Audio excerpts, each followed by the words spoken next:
Урматтуу замандаштар, урматтуу кыргызстандыктар, сиздерге Бириккен Улуттар Уюмунун климаттын өзгөрүүсү жөнүндө конвенциясынын 26-чы конференциясы өтүп жаткан Глазго шаарынан Facebooktун студиясынан кайрылып жатамын. Мен жаңы эле Facebooktун жетекчилиги менен жолугуп, алардын чакыруусу менен студиясына келдим.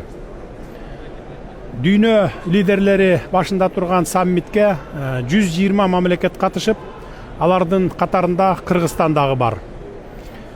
Биз дагы климаттын өзгөрүүсү боюнча дүйнө коомчулугу көңүл бура турган маселелерди көтөрүп, өз көйгөйүбүз тууралуу кайрылуу жасадык.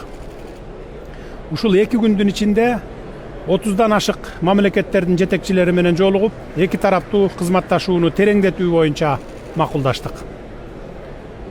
Кыргызстан 2022 жылы Бириккен Улуттар Уюмуна мүчө болгондугунун 30 жылдыгын белгилейт.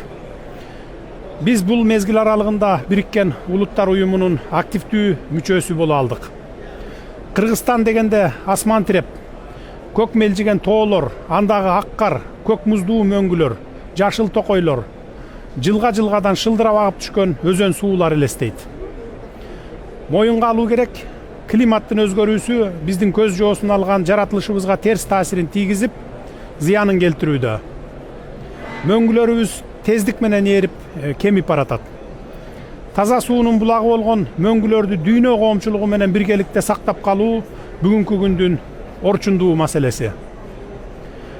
Өзүңүздөргө белгилүү болгондой, 2002 жылы Бириккен Улуттар Уюмунун башкы ассамблеясынын резолюциясына ылайык эл аралык тоолор жылы деп жарыяланган. Биринчи глобалдык тоо саммити Бишкекте өткөн. Бул окуя Кыргызстандын демилгеси менен ишке ашкандыгын биз үчүн чоң сыймык болгон. Мындай кадам аркылуу Кыргызстан экология тууралуу кам көрүү негизги маселе экенин эскертип, дүйнө коомчулугунун көңүлүн бурууга умтулуп келген. Ушул жылдын 21 сентябрында Бириккен Улуттар Уюмунун башкы ассамблеясынын 76-чы сессиясында видео кайрылуу жасадым.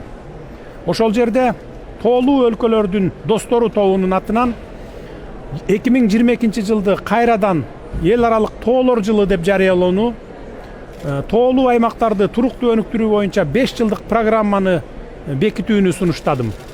Ал эми 2027 жылы Бишкек плюс 25 глобалдык саммитин Бишкекте уюштуруу демилгесин көтөрдүм. Мөңгүлөрүбүз ээрип, дарыялар жана тоолор экосистемасынын биологиялык ар түрдүүлүгү жоголуу коркунучуна кептелген шартта өзүбүз жалгыз туруштук бере албайбыз. Дүйнө коомчулугунун көмөгү керек. Мен саммитте биз сыяктуу өнүгүп келе жаткан өлкөлөр үчүн өз алдынча максаттуу каржылоонун каралышын сунуштадым.